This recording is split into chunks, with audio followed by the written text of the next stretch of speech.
ಹೆಸರು ಅರ್ಜುನ್ ಅಂತ.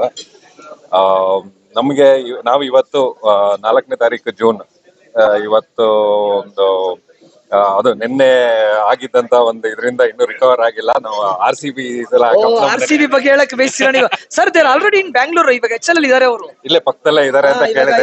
ಇವಾಗ ನಮ್ಮ ಎಲ್ಲಿ ಚಿನ್ನಸ್ವಾಮಿ ಸ್ಟೇಡಿಯಂ ಬರ್ತಾವ್ರ? ಹೌದು, ಬರ್ತಾರೆ ಅಂತ ಮಾಹಿತಿ ಪಟ್ಟಿದ್ದೀನಿ.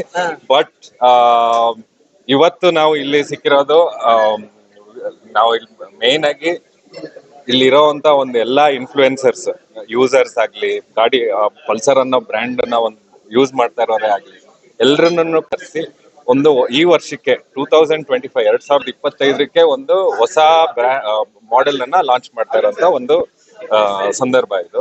It's a very happy moment. ನಾವು ಇದನ್ನ ಆಲ್ಮೋಸ್ಟ್ 13 ವರ್ಷದಿಂದಾನೇ ಓಡಿಸ್ತಾ ಇರ್ಬೋದು.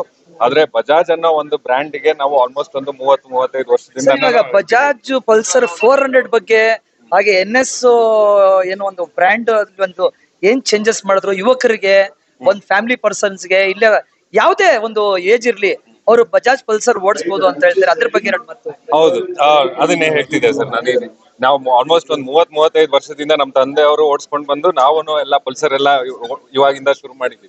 ಇವತ್ತಿನ ಅಂಡ್ ಯಾವ್ದೇ ಪ್ರಾಡಕ್ಟ್ ಅವರು ಲಾಂಚ್ ಮಾಡಿದ್ರು ಆ ಒಂದು ಸೆಗ್ಮೆಂಟ್, ಇವಾಗ 125cc ಆಗ್ಲಿ, 200cc ಆಗ್ಲಿ, 250 ಆಗ್ಲಿ, 400 ಆಗ್ಲಿ, ಯಾವ್ದೇ ಸೆಗ್ಮೆಂಟ್ ಮೋಟರ್ ಸೈಕಲ್ ಆದ್ರೂ ಫೀಚರ್ಸ್ ವೈಸ್ ಅವ್ರದ್ದು ಯಾವಾಗ್ಲೂ ಟಾಪ್ ಅಲ್ಲೇ ಇರುತ್ತೆ.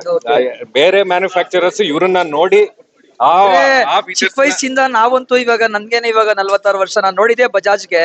ಅದಕ್ಕೋಸ್ಕರ ಇವಾಗ ಒಂದು ಬರೀ ನಮ್ಮ ಭಾರತ ದೇಶದಲ್ಲ, ಇಡೀ ವಿಶ್ವದಲ್ಲಿ ಖ್ಯಾತ ಆಗಿರುತ್ತೆ ಬಜಾಜ್ ಅಂದ್ರೆ, ಪಲ್ಸರ್ ಅಂದ್ರೆ ಇಡೀ ವಿಶ್ವಕ್ಕೆ ಒಂದು ಖ್ಯಾತವಾದ ಒಂದು ಧ್ವಕ್ರ ಚಕ್ರ ಅಂತ ಹೇಳಿದ್ರೆ. ಅದ್ರ ಬಗ್ಗೆ ಏನ್ ಹೇಳ್ತೀರಾ ಸರ್? ಸುಮ್ನೆ ಬಿರುದು ಬಂದಿಲ್ಲ ವರ್ಲ್ಡ್ ಫೇವರೇಟ್ ಇಂಡಿಯನ್ ಅಂತ ಹೇಳಿ. ಅದು ಯಾಕೆ ಅಂತ ಅಂದ್ರೆ ಇವತ್ತಿನ ದಿನ 72 ದೇಶದಲ್ಲಿ ಮಾರಾಟ ಆಗುವಂತ ಒಂದು